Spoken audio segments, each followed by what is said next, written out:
Yes. You ready, Rob? Great.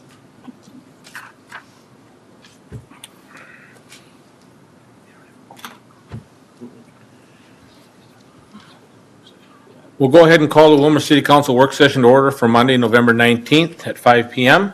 First item on the agenda is introduction of Recreation Coordinator, Mr. Rob Baumgartner.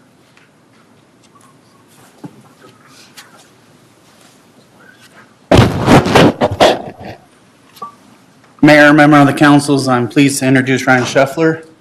He's going to be our new youth and family rec coordinator for our Parks Department. Ryan's a native of Willmar, went to St. Cloud State and got a degree in recreation management and has been working at the Y, and then we got him here. So he's ready to hit the ground running. He's been working with our baseball and softball programs because our brochure is coming up and we're ready to roll.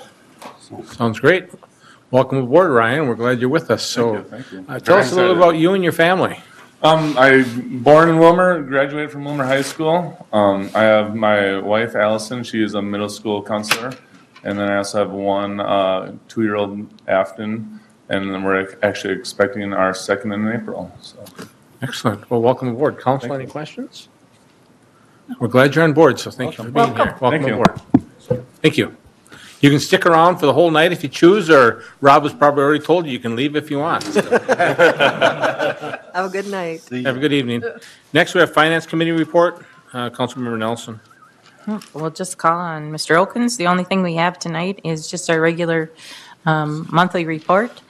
Steve's going to review a couple of things. We will have budget things that will be at our next meeting, and so I think he's going to just do a little reminder on some of the figures that we have now and what might be coming down the road. So go ahead. Mr. Mayor, members of the council, included in your packet is the October 31st finance report. The cash flow shows a negative cash flow through the month of October of $4.4 million. And that is customary in the second half of the year, as it is near the end of the middle of the year. We've talked about that. That's one of the reasons why we have a fund balance to handle that cash flow. And so that's nothing to be alarmed of, and it's something that we experience and have experienced for many years. On the first page of your report is a listing of all of our major projects. We talk about this. And the first section there is all bonding projects. The City Hall Community Center has been on the list, was planned for this year. It does not look like it's going to materialize. We have not sold bonds, but we did have an amount in there to handle debt service, so that will be available as we move forward.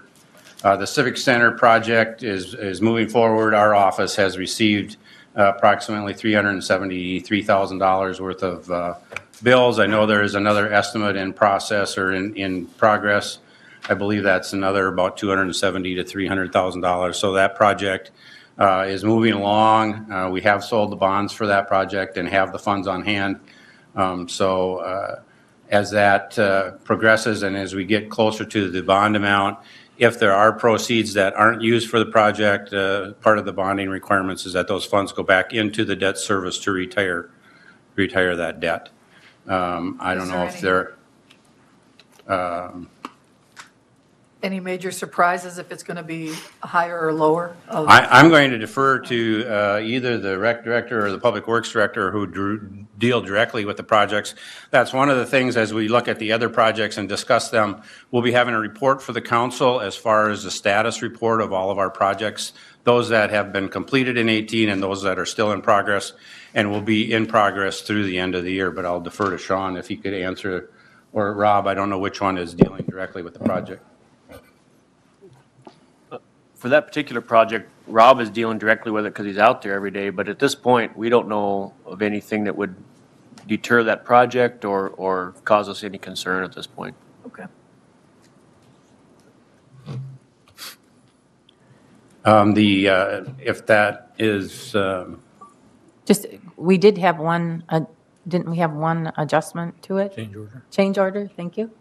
Is that included in the figure? Oh, the change order was, I think, at the very beginning when we were picking the colors for the walls. And so that Oh, that's Is that the one you're talking about? No. I thought there There was the another one. change order where you had to move that other piece of equipment on the other side of the wall. Oh, right, we had to move Yeah. the condenser, the existing condenser, so that it can still have ice in the blue line for the year. And you're right, that was the change order. What was the question again? I'm sorry. Just if that, That- that changed the financial picture. And what What- was that cost again? I don't remember. Yeah, I don't remember what the cost was exactly, but it'd be minimal to the overall project. Okay.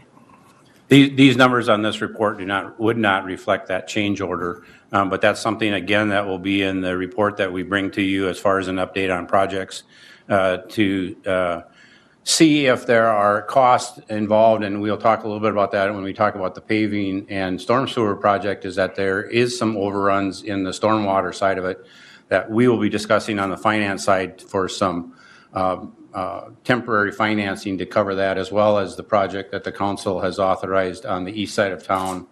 I don't remember the exact name of that stormwater project, but it's a pond in the, I think it's Cambridge. Cambridge is the name of that project. So those will be handling with the other budgetary changes that we'll be discussing with you next week. And not only the amendments for the 18 budget, but also some changes that I'll talk about later in my presentation for the 19 on the list that we'll be dealing with due to activities that happen periodically as we move through the budget process. So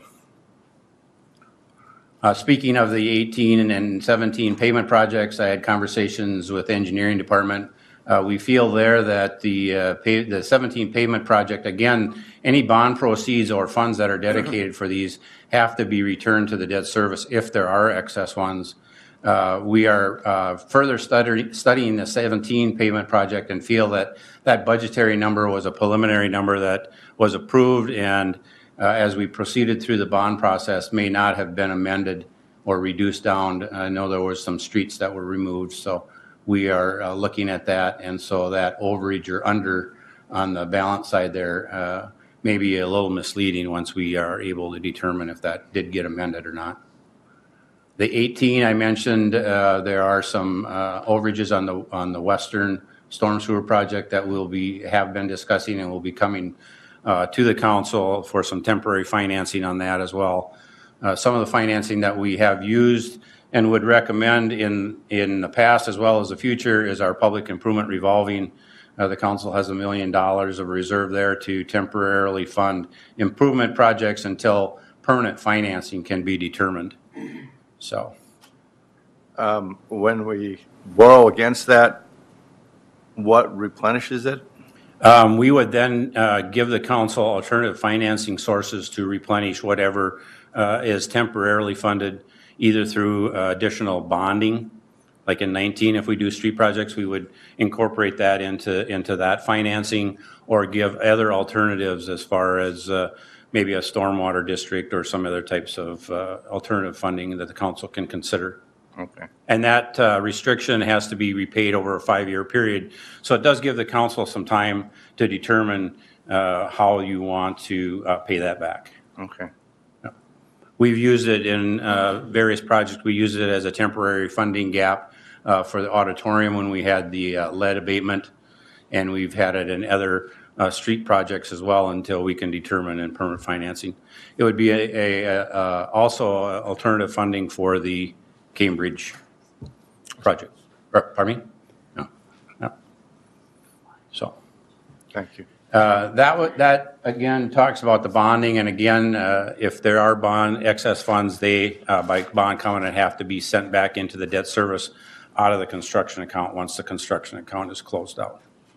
So the cooperative projects that you see there, the main apron expansion, it was a joint federal, state, and local project.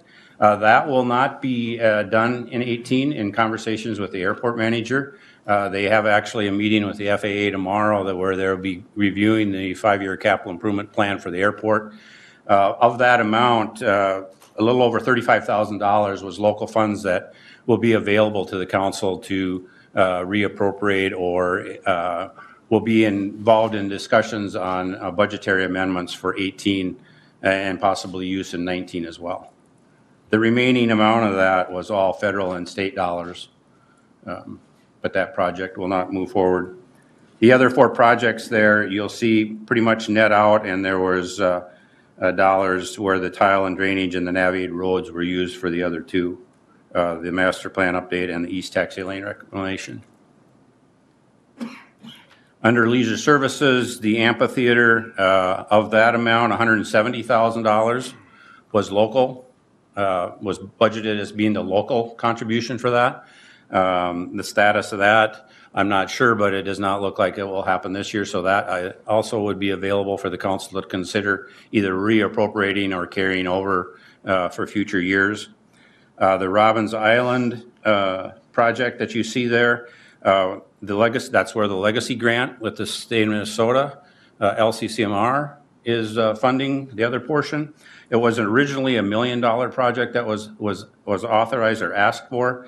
It ended up at the $856,000. The Robbins Island local match was $250,000 or 1/4 of the original $1 million. So there's some excess dollars there in the tune of about $70,000 to $75,000. What's the deadline for us to finish? I know there's a date that it has to be completed by. We were asked that actually at the budget presentations for 19, and I believe it was at the end of 2019. 20, I think. Or it was June of 2020. You're correct. Yep. Final has to be done by then, correct? That's correct. Okay. One thing with that project is that there were 4 facets of it, and that any changes to those facets need written prior approval by the state because of the grant monies that are involved. There was a 4-season shelter, a walkway. The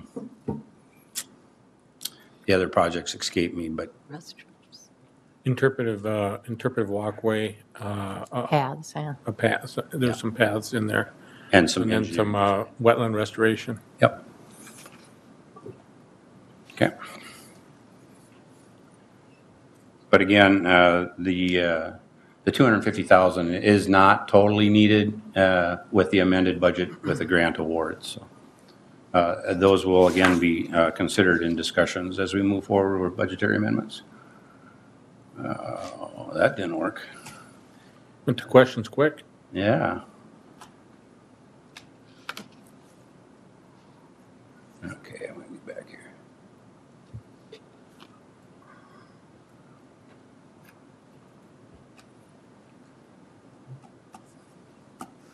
The second page of your handout is some of the less major projects or projects that aren't have partnerships involved. You'll see there that the Gordon Avenue lift stations, as well as the fairground lift stations, are well underway, as you all are aware of, with the construction that happened this fall and the weather in the north side. There's a final lift basically left in that whole project, and that will be done next year, and those funds do carry over. Those funds actually were borrowed through the Public Facilities Authority at the 1.1% interest rate. And so that was kind of a financing. It wasn't actually a bond, but they have kind of like a construction and are paid back through and figured into the waste treatment rates as we move forward. The operating projects under the waste treatment plant, the scum grease improvements and the 4 muni pumps we talked about last month are being deferred or being handled with different types of recommended improvements. So the other ones all are well underway. The biosolids driveway and the industrial storm sewer permit, as well as the tractor and the Ford F-350 are in process, but we just have not had the invoices or been billed yet from the vendors on that. I don't know if we've even received the equipment yet, if they're, the Public Works Director is indicating that we have not received them as well, but they are on order and will be here, I'm guessing, before the end of the year. Yep. Under the general fund vehicle replacement, you'll see there that the squads came in slightly over what we had anticipated, but the Public Works equipment, as well as the additional pickup that the council added, is under, so that will cover those improvements. Is there any questions on that page? The next page is basically departmental capital improvements. There's a number of them on this page that will not happen in confirmation with the departments. If you'd like to mark those, the e-parking ticket system had originally been budgeted at $25,000, and the council used 17 of that for the live streaming and broadcasting. The cost for live streaming and broadcasting, that is the final amount. So there's a slight amount remaining there as well. The search robot has not been initiated, and I don't know if the time would allow that to be done before the end of the year or not. Outdoor warning sirens in conversations with the fire chief will not be ordered or happen this year as well. The traffic study is not planned to be used. Neither is the ceiling or tuck pointing at the auditorium due to that building's condition and the where that falls in the city's discussion about buildings and those types of things. They've been kind of put on hold. The total of those add up to about $274,000 of available funds that the council can either carry over as the charter allows for capital, or can reappropriate and or have discussions about what you want to do with those projects. Miller Park and Rice Park and a number of the other capital projects, as I mentioned in my opening remarks, we will be working with the project manager, the public works director, public works superintendent. We've scheduled a meeting in December to talk about those so that we can wrap up those that are completed and those that are still in progress, and have a separate report for the council to review and consider. On the revenue side, we've talked a lot about that. Through 10 months, we should basically be at 83%. This is a guideline that we look at. And when I get done with the 18 report, I'll talk a little bit about some items on here that we'll have to be talking about or considering in 19 that have happened since the mayor has presented his budget to the council. So those are other items that we will be talking about at the December meeting prior to the council taking any action. But you'll see there the licenses and permits. The reason that one is so large and is over budget is because we've talked about that, the amount of activity and construction going on in the city. As far as building permits, that's the primary revenue source there, is building permits. And so that drives that one. If you take the 2018 actual year-to-date of $9.7 million and you add back in the general property taxes and the intergovernmental transfer, which is the local government aid, it brings us up to about 91%. And those two, the local property taxes, we normally are at between 98 and 99% collection each year. And then the following year, we bring that up to 99% plus. So we've only had one area where there were delinquent taxes that went tax forfeited, and those all have been resold and are being constructed on and being developed. So the city has really no tax forfeited property within its boundaries, and the collection on its property taxes are very, very good historically. So we should, again, be very close to where our projections are, slightly over actually with the building permits and the other areas that will come in near the end of the year. I don't know if there's any questions on the revenue side. Looking at the license and permits, that to me is a very good sign. When other periods of time have we had this kind of triple-digit percentage? We have, in the last, I would say, 10 years, experienced that type of growth. And when we do budgetary, especially in those areas, we try to be somewhat realistic or conservative on the amount of projections that we're doing, just in case the construction would tail off. And the construction just has never tailed off in the last 10 years or more. And so we program $300,000 annually for building permit revenue. And we are so far through October, I think, at roughly the $400 and some thousand range, along with major projects that are on the books may not happen until 19. The project in the industrial park and some of the others that we've talked about. Mm-hmm. But there are some other things that, when I give you some items on the 19 budget that we'll be discussing that may change our projections on revenues due to staffing issues and those types of things for the building department. Well, that's good news. For to see that kind of growth over the last 10 years.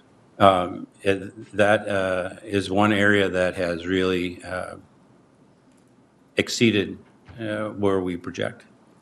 Yep. Okay. Thank you. Any other questions on the revenues? On the expenditure side, we'll start with basically the administration areas. Again, we should be at 83%. We do have some and have had conversations with planning and developmental services.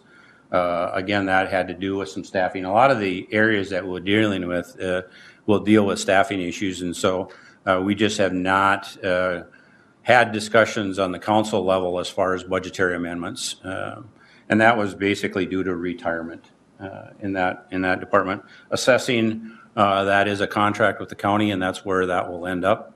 Actually, be favorable to the city. The non-departmental general government, you'll see is over there, and that's a balancing account on the revenue side as well, where we have refunds and reimbursements, and we get dividends and rebates back from the League of Minnesota Cities Insurance Trust, and we have pass-through accounts that come to us, and then we pass them on to the municipal utilities, and in the past, Rice Hospital. That will not happen now that Rice has become Cares Health. But I don't know if there's any questions on that first page, but. The second page goes into public safety and into public works. We have had conversations on the police department side, again, somewhat due to staffing issues on the overtime. So we're aware of that and are having conversations as far as where we're possibly able to cover those overages in the overtime. The fire department, you'll see there, is favorable. A lot of that is due to the number of fire calls and is driven by the fire calls. And I think it's been favorable this year as far as, and that's what the fire chief is indicating as well. But it could change in the month of December. You just never know on that. But that's what drives that department a lot. Again, engineering, if you look at that, a lot of that is position vacancies. We've, in that department, been vacant in at least one position, if not 1.5, if not 2 positions for the majority of the year. So those costs will probably come in under as well. Steve, what is the non-departmental public safety under fire protection there? What was that? There is a safety program that the city uses for all their employees. And there is a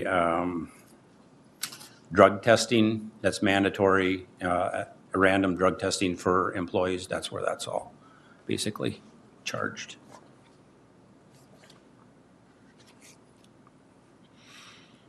Any kind of heavy equipment, I believe there's a random, they do a random selection of employees, and then they go in and have tests done. So we cover those costs at that point. Okay. Public Works, you'll notice there, if we don't get snow between now and the end of the year, we should be okay. We're at about 83% right on the mark. So.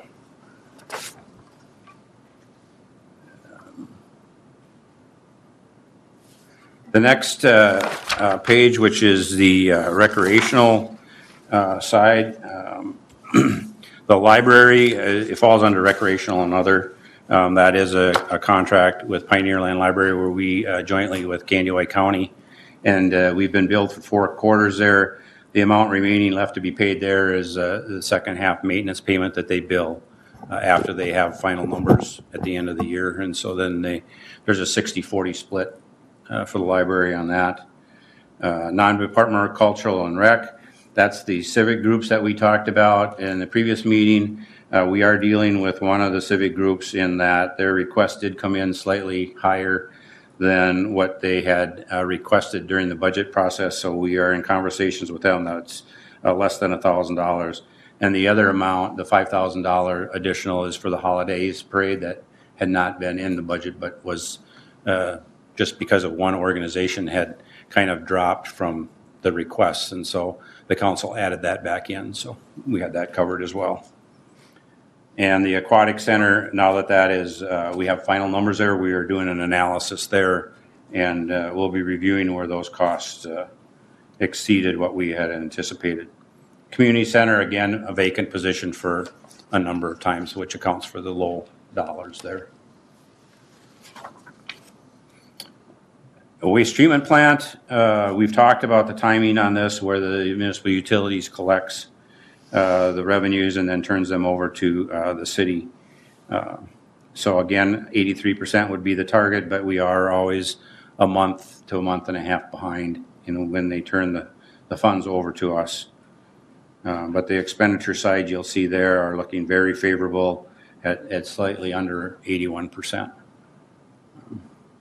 We are expecting the results back from the rate study. The information has been presented to Springstead, who did the last rate study 6 years ago. And so we hope to have that back before the end of the year when we do budgetary amendments. If not, we will handle the study and discussion to the council shortly after the first of the year. On the investment side, you'll see there a list of the institutions that we are dealing with there. The major change there is the local institution that we have opened up some money market accounts with at Bremer, and are able to do some things there with the more liquid stuff.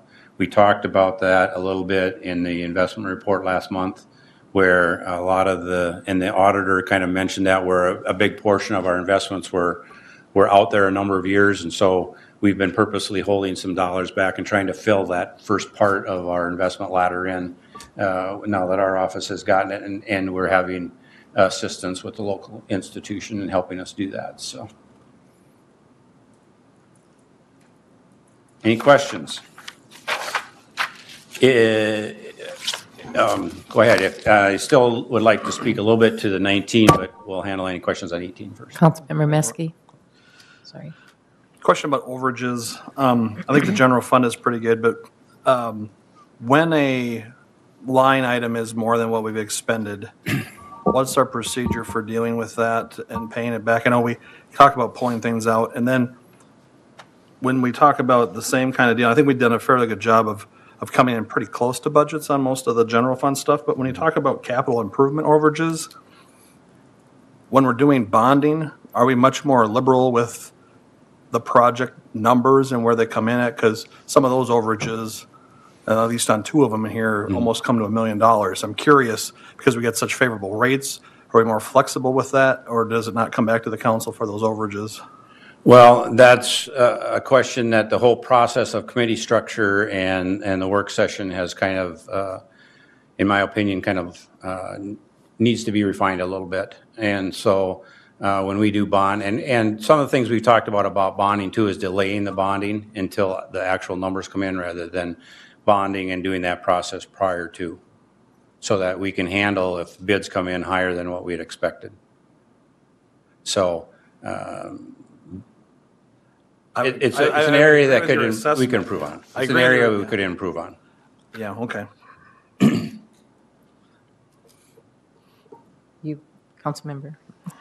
Thank you. There seems to be a lot of unspent funds that are going to be carried over or reappropriated. Do you have any kind of an estimate on the total?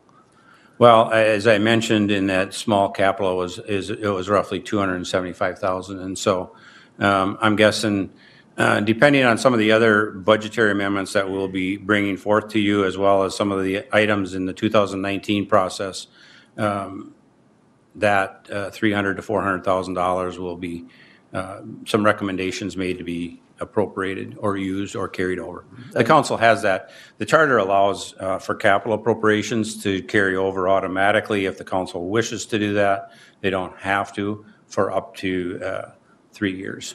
Now, can that be part of our budget revenue for next year too, 2019? And that's what happens to excess dollars, not so much in the capital side, but on the operating side.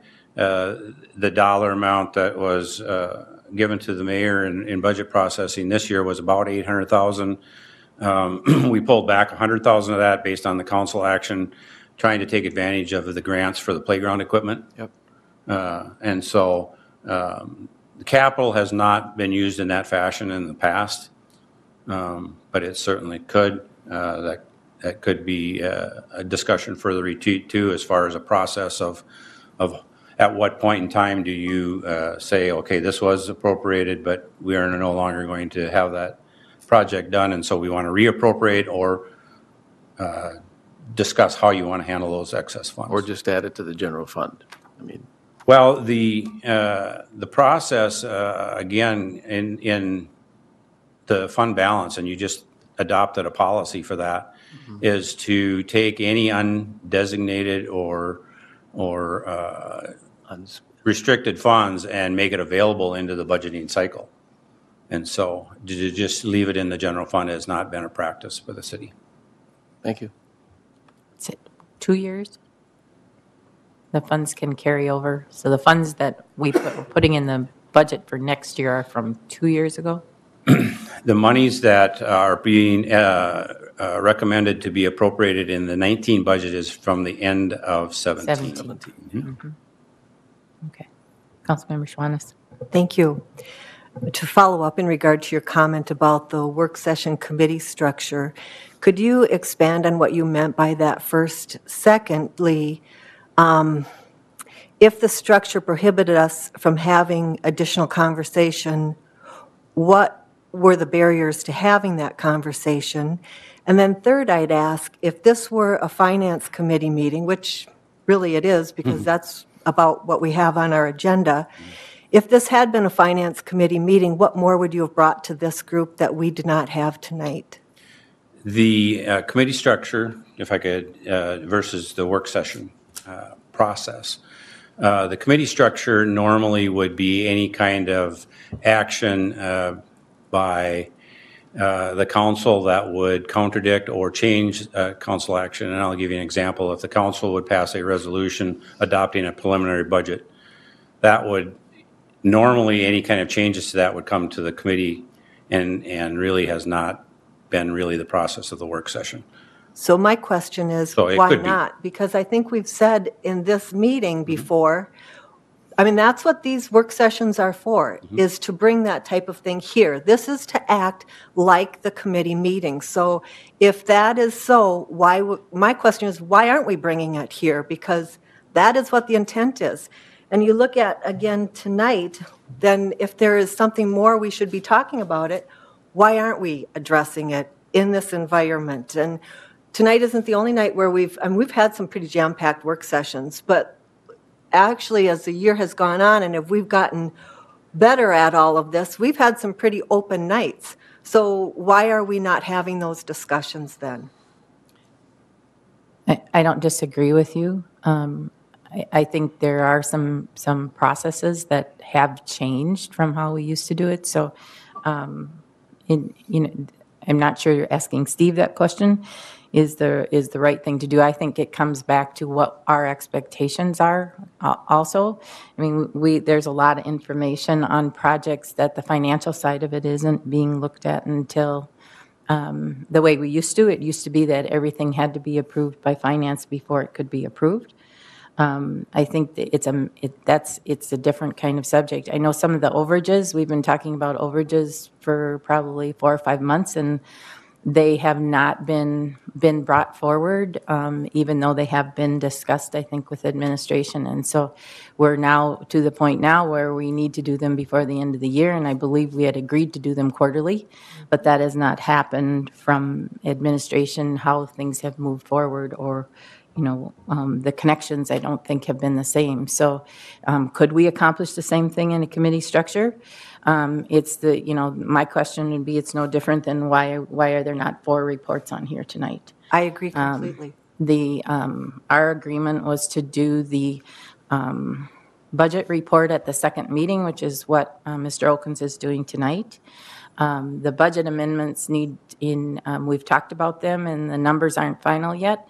but I think they need to be reviewed and come back with some recommendations and, with that. So I think it comes back to what our expectations are, with that and what kind of information we want. I think there are some disconnects from how projects in general are being handled with finance, and I don't know that there's any particular, as far as passing, who's responsible for that. It's just being managed in a different manner, and so I think it's to our disadvantage sometimes that we're behind the 8 ball when we get the information, but I think we need to be the ones asking.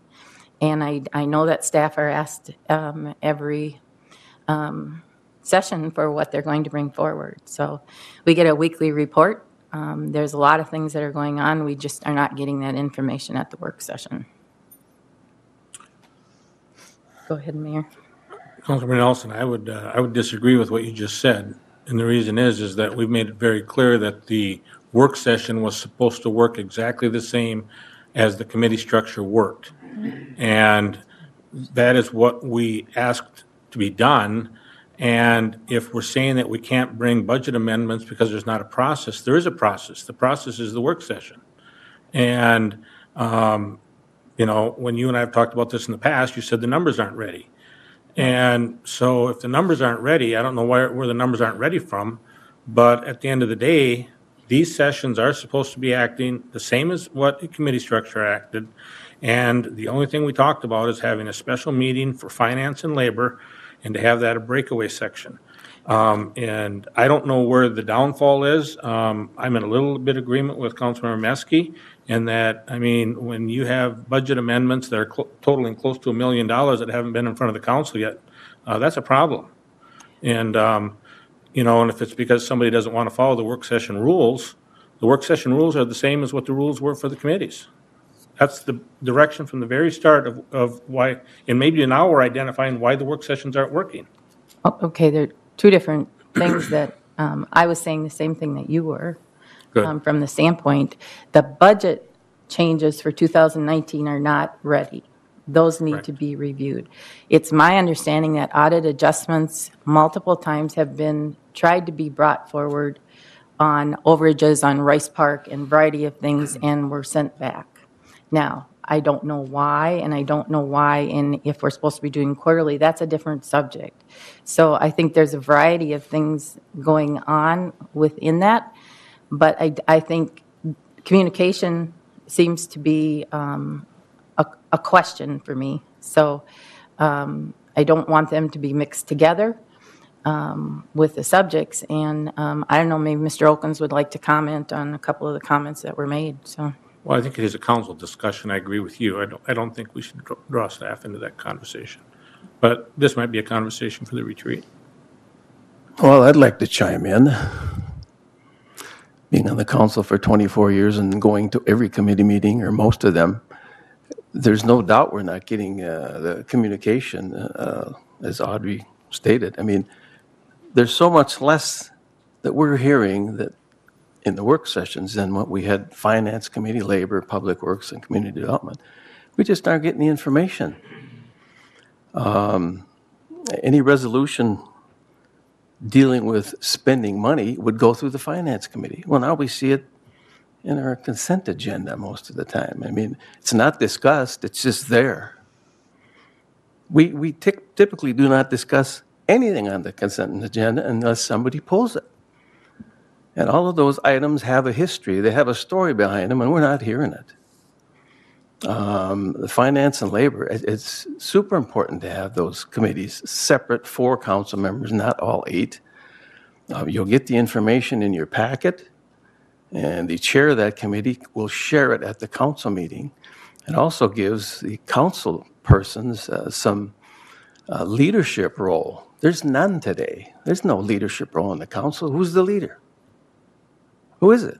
The mayor runs the meetings, brings up the agenda, discusses the items that he wants discussed. We're not getting the story behind the consent agenda items on here. And Sure, we can read them in our packet. There's only, 400, 200, 300 pages, whatever it is. I mean, that agreement tonight with the Y, did everybody read every word? My God, it's going to have to be explained to us. I have a lot of questions, and it can take an hour. I mean, it's a long agreement, and that would have been discussed in finance in a lot more detail than what we're going to get. And then the finance committee could bring it to us, any questions they had or concerns with that agreement. I mean, I know Robert Scott has read through it and that, but I've looked at a lot of purchase agreements, and this one is 100 times longer than anyone I've seen.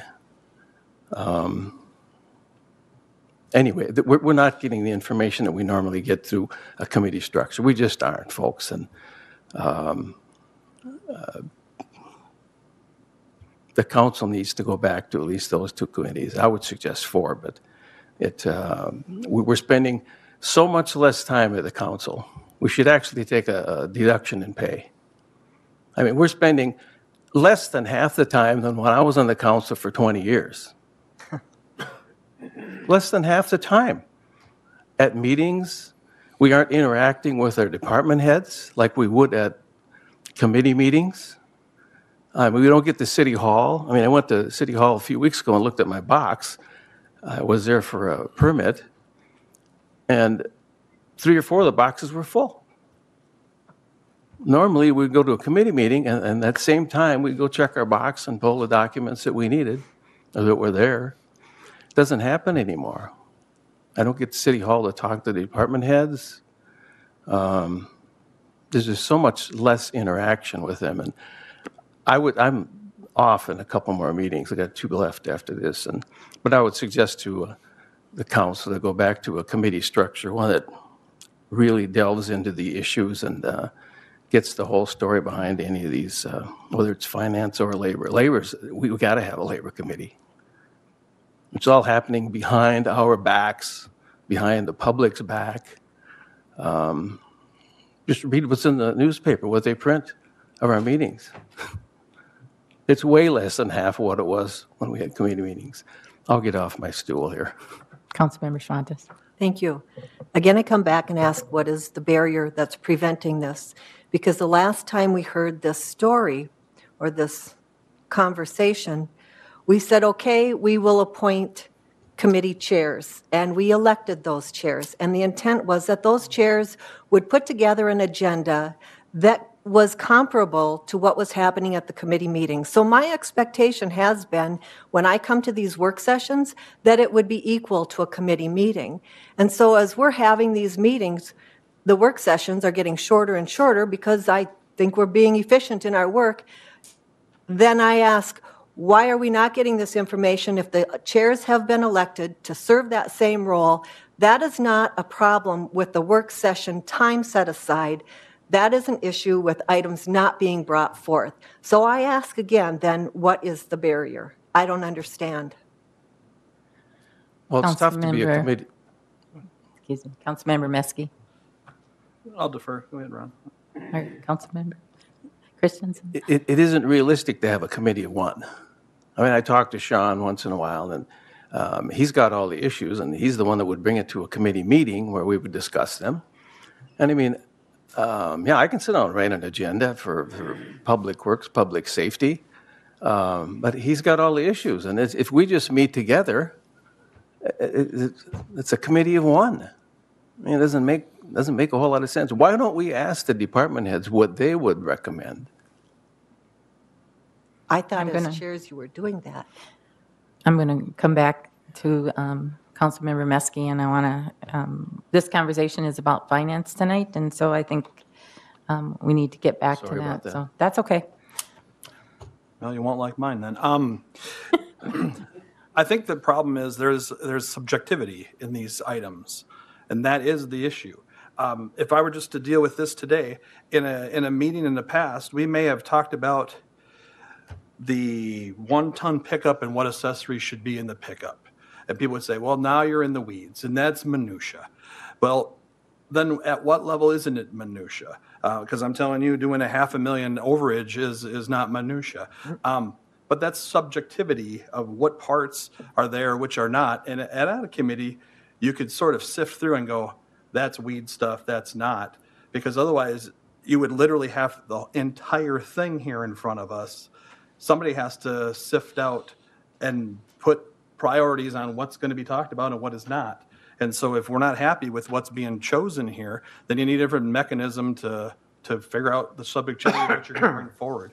And so I can tell you, as far as labor is concerned, if it's a plan that is complete and it is being reported by the HR director, I bring it in front of you. If it is a half-cooked idea and we're not done with it, I'm not going to bring it here. And that's what I've used as the subjectivity filter for what I am doing.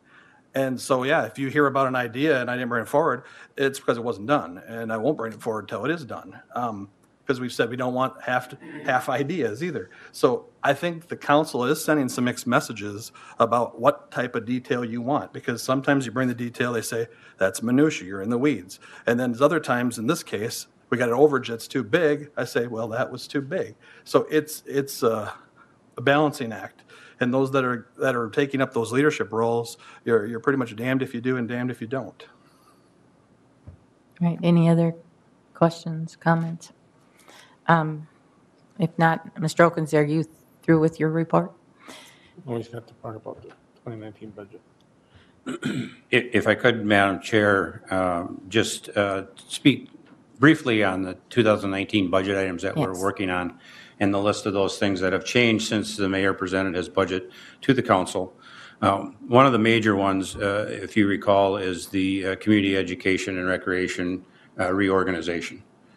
We have a number of new positions that were not in place at the time and did not have levels of compensation available to us when we put together the mayor's presentation. So we will have those now that all of those are filled and have some amendments that you can consider for that. We also have, due to the retirement of the building official, a projected decrease in the revenues available for building permits because the state of Minnesota will be collecting some of those. We also have had a renegotiated agreement with the school resource officers with the school in different than what we had projected based on some conversations. So we are looking at a possible decrease in revenue there as well. We are close to having full enrollment as far as our health insurance costs, and with the council's action of contract settlements, we'll be looking at some additional costs for individuals that may have had single coverage that will be switching to family coverage. We have those as well. We also have, and these revenues may not be available before the end of the year, but will be available shortly after the end of the year on land sales on a number of different projects. The primary one is the project in the industrial park, possible Y sales, and even some additional projects maybe in the industrial park. And those numbers are not, or had not been available at the time that we were looking at the budget as well. The egg rentals, they did some egg rental for grasslands on the airport, which the airport revenues do not totally cover the cost there. And so the general operating fund historically has subsidized the difference, and so may make some funds available in the general fund because of those increased revenues as well. Those are some things that we've been working on that do have some major impacts and some changing of some dollars around for the 19 numbers. So. Okay, thank you. Go ahead. And so I just want to point out, so the stuff that or the items, I shouldn't say the stuff, the items that the finance director is pointing out here. So when the mayor presented the budget to the council, the budget was balanced. So we had a balanced budget then. And so at this point, you no longer have a balanced budget. And so what will have to happen is the council will have to work with staff to get that back into a balanced budget. But that's something we do every year. And so that's kind of where we're at. Yeah, Mr. Mayor, members of the council, I mean, and we've talked about this throughout periodically a budget cycle. and there are things that change during the year. And so at any point in time, something may be different than something that progresses in the future. And so that's why we do budgetary amendments. And this is kind of a housekeeping item of items that have transpired since when the mayor presented his budget in the beginning of September. You're right. Just perhaps I think the numbers are larger than I have seen in other years as far as adjustments that we'll be looking at. So I would just put a plug in for you to look at the capital improvement areas for both this year and next year. It's which ones we haven't done this year, which ones, kind of with that, because I think we will need to be looking at some of that. But I think the goal in working with Mr. Elkins, we had requested to meet with the mayor and Ike to review those budget adjustments and come up to make sure that we have some options for how we could deal with that, and to bring that to you at our next work session.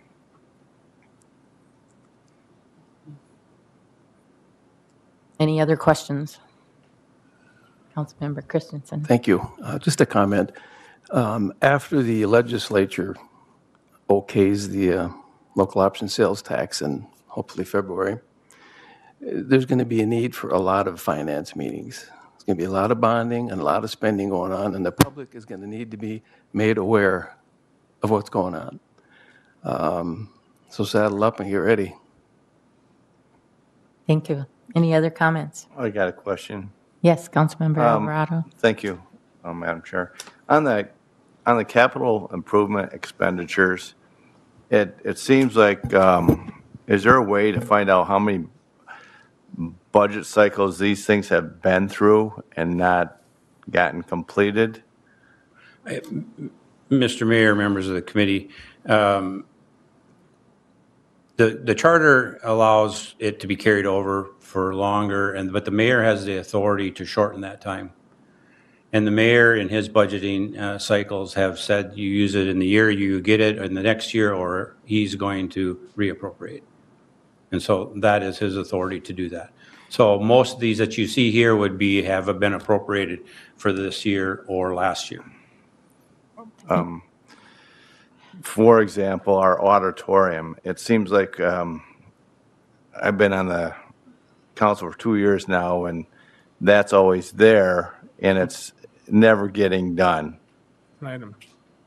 So I'm just wondering if there's a pecking order so we can try to knock these off, so to speak. If I may, I think there's two sides to the capital improvements. When I suggested that we look at this year's and next year's, is maybe there's some this year that should still need to be done that we need to acknowledge. Mm-hmm. But also in next year, if we have to use some of those dollars to balance the budget, what are our priorities? But we do have that CIP process that it's gone through to prioritize. Correct. There is a 5-year plan, and I think that was one of the things when sometimes things show up one year and they disappear another year, and they haven't been taken care of. And so, to look at how we're prioritizing them and what do we, come back to. And there's several things that have happened this year where we've changed our priorities. So I think that's kind of a work in progress. But I do think that as we look at what we're going to do to balance the budget next year, that we need to look at what do we need to do with CIP also. Thank you.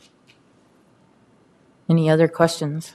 Just a couple additional comments, Mr. Mayor, members of the committee. The revenues, as we've talked about before, are somewhat limited if you look at the general operating fund. And those dollars are what they are. And so flexibility and those types of things are somewhat restricted, not impossible, but somewhat restricted. So as we move forward, we've always had a process and have always used it in the past of if there are overages in certain departments or something like that, the department is told to look within their department to try to find resources. If those resources aren't available, then we look at any kind of revenues that may have exceeded what our expectations were, example being building permits or those types of things. If that isn't available, then we look at other departments. If there are some programs and stuff that are available to be shifted, we look at that. And capital improvement is always an area as well, as far as not only those excess funds from items that have been purchased, but items maybe that have not been started at that point. That was the area where past council when there was an unallotment of local government aid, after the state had indicated that's the area where the council chose to look at to balance their budget. And that's one of the things that we've discussed going forward, is that's why it's kind of set the city back a little bit, and we've progressed past that at this point. So it is an option, but is an option that would need some discussion. Yep. Any other questions? All right, thank you, Mr. Olken. Anybody from the public that has any comments? Seeing and hearing none, we're adjourned. Mr. Mayor, I'm sorry, Councilmember Christensen. I have a couple of comments and a question. I think it would be important to have somebody from the waste treatment plant address the council and show us, or let us know what's working and what's happening out there. We haven't heard from them, I don't think, since last year, and it's interesting what goes on out there. But all we see is the numbers, the finance numbers that come through. And I think it would be important to, if we could get somebody from out there to tell the council what's going on, and if there's any small problems or just what's happening, and bring us up to speed on what we're going to have to do out there to improve it, because we've been told it's going to be this desalination is going to happen somewhere, either at the utilities or in our houses or out at the plant. Second comment is, on or about October 30th of this past year, each council member received a 6-page letter from an individual that had a complaint about a process that had occurred. And I know that a couple council members had spoken to this individual. I'm wondering if anything's been done, if the city has responded to this individual, or if we might need to go into a closed session to discuss this. Mr. Scott, do you have any suggestions? Mr. Mayor, Member Christensen, members of the council, I have been made aware of the letter. I have talked to several council members. Nothing has been done formally. I am not aware of any response made to the individual that wrote the letter. I don't believe there's any grounds to close a meeting. There's no threatened litigation against the city at this point. There wouldn't be any individual subject to the city council's authority that you would be evaluating. So I don't believe there's anything for the council to do formally at this point. Well, he had a couple of requests in his letter, as you are aware. That's why I'm wondering if the city has responded or is going to respond to this individual. I mean, he was an important member of a commission, and regularly, I mean, typically the city is going to respond to something like this. It's no different than the fellow that had his boat lift and his boat wrecked out on one of our landings at Foot Lake. And we responded and ended up paying for the damages he had. It's not something that we can just let go, because he did ask for a response. If the Member Christensen, members of the council, if the council wishes to direct me to make a formal response or direct staff to make a formal response to this individual, it would need to do so by motion, which means you'd have to have a discussion of the requests made of the council.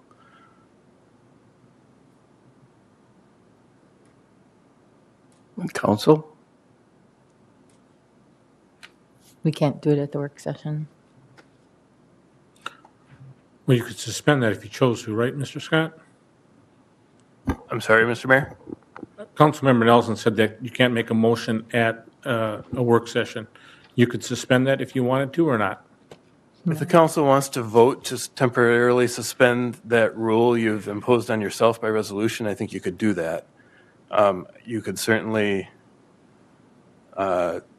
discuss the matter short of making a motion if you so chose. I mean, it's a sensitive issue because on the one hand, the individual who wrote the letter, which I have reviewed, did make a couple of requests of the council. On the other hand, that individual requested that the matter be kept confidential. And just so everyone understands, any elected official who received that letter, the Data Practices Act considers that letter to be private data. However, either the sender of the letter or any individual member who received it has the opportunity and the option on their own to make it public. So it's really a call for either the sender or the recipient of the letter to make if you want to have a discussion of that item. But short of any member making that determination, it's private data. So what are you saying? So we just let it go? I don't think it's up to me to make that recommendation. I think it's a council decision. If the council thinks that it warrants discussion and a discussion that would have to take place in public, given the nature of that letter and the requests made, it can choose to have that discussion. You're within your rights to have that discussion. If the council members wish to, protect the sensitive information presented by the sender, you're able to do that as well. I don't think you're under any obligation to discuss it or any obligation to direct that a response be made in any specific way.